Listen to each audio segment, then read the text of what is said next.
And now return to the subject of JD Vance, Donald Trump's choice of running mate for the November US presidential elections. We spoke about him extensively during the news review earlier on. Well, the Times' Will Pavia has been out and about in Middletown, Ohio, talking to the forgotten Americans Vance claims to represent. That's where Vance grew up, as detailed in his best-selling memoir, Hillbilly Elegy, that launched his political career, which explained how he made it from Middletown to a graduating class at Yale Law School. Will Pavia, welcome to the programme. Thanks, Hugo. Lovely to have you on. But before we get into Vance himself, tell us about Middletown, Ohio. What's it like?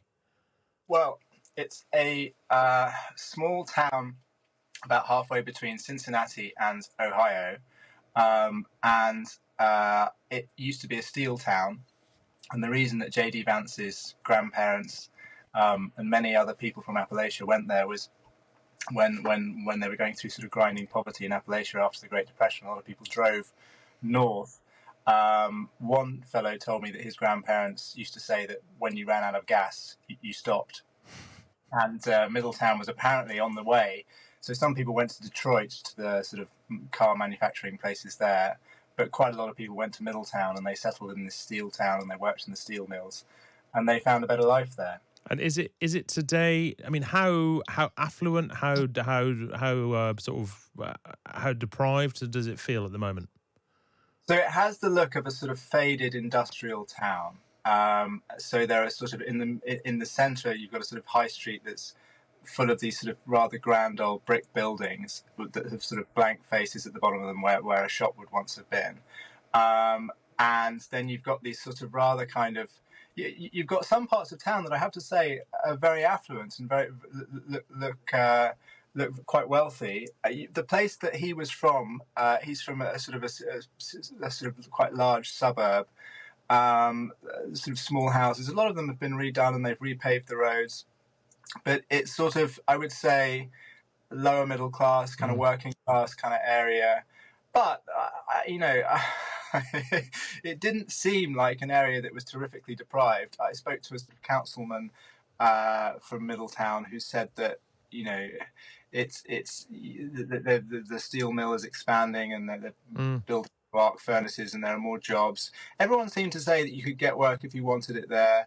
And I also heard people who said, this whole story is phony. This is Right. not a terribly deprived place. This is just a forgotten suburb of America. Wow. I mean, what did they make of Vance himself then? Is there great pride in him, or is there, as you say, a bit more skepticism?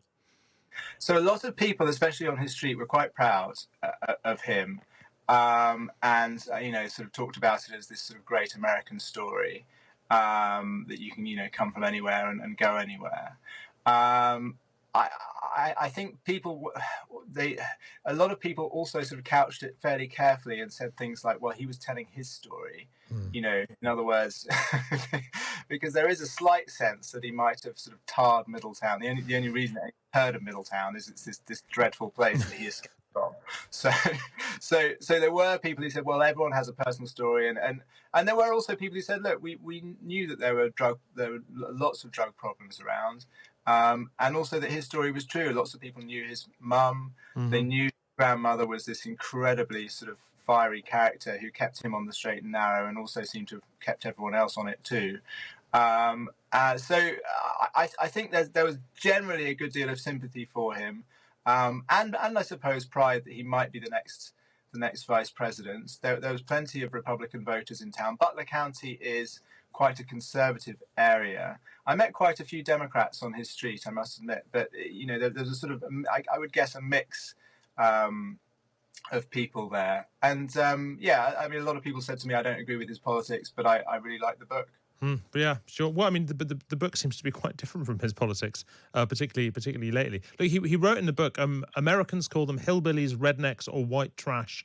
I call them neighbors, friends, and family. But he also sort of castigates people who live in places like Middletown, saying that their own culture is holding them back and they lack discipline and all that kind of stuff. Was anybody cross with him about that?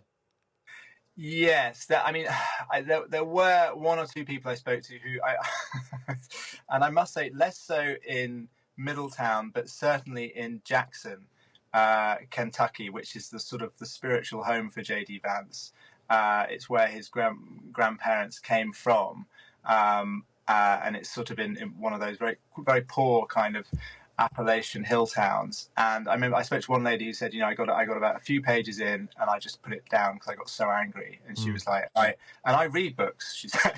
So, wow, I mean that works in both directions, doesn't it? As a critique, yeah.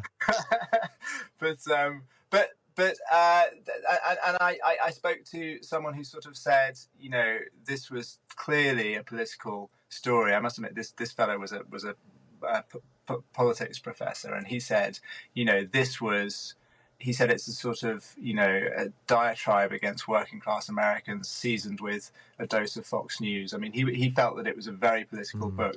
I must admit, I didn't think that reading it. I mean, he's obviously a conservative, and he's got sort of conservative politics, and he believes in sort of self-reliance, and he thinks that government interference might be a bad thing, and that sort of thing.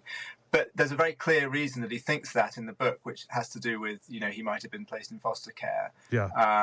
And, so it might have had a direct effect on him. But, yeah, there were people who felt that, he was appropriating a sort of poverty that didn't really belong to him, and sort of using that. And look, before I let you go, Will, what do you make of him now? Like the figure he cuts now, do you see him as somebody who's because the big debate with him is basically whether he's striking a pose in order to win the approval of Trump and Trumpists, or whether we're now seeing his real colours. And which way are you on that?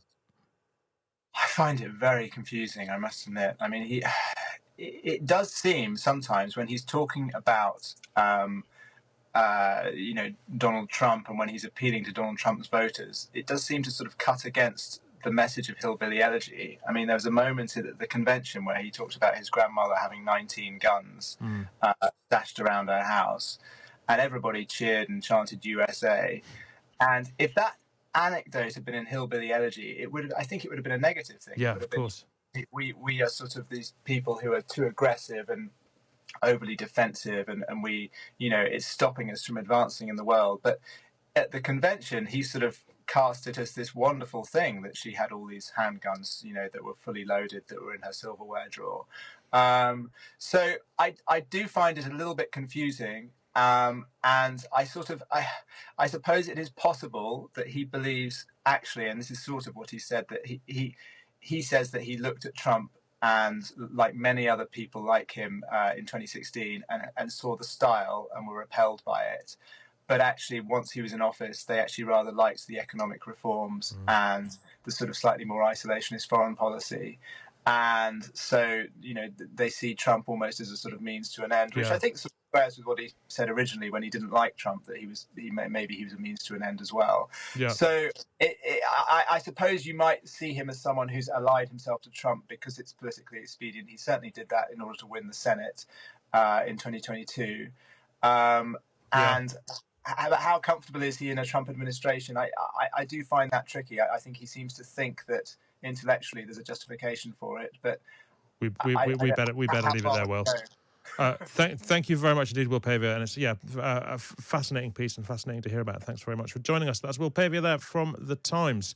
Now, the opening ceremony of the Paris Olympics is next Friday, though some sports Olympic competitions actually start on Wednesday. But what of the host city, which is subject of a new book by the urbanist and writer Justinian Tribillon?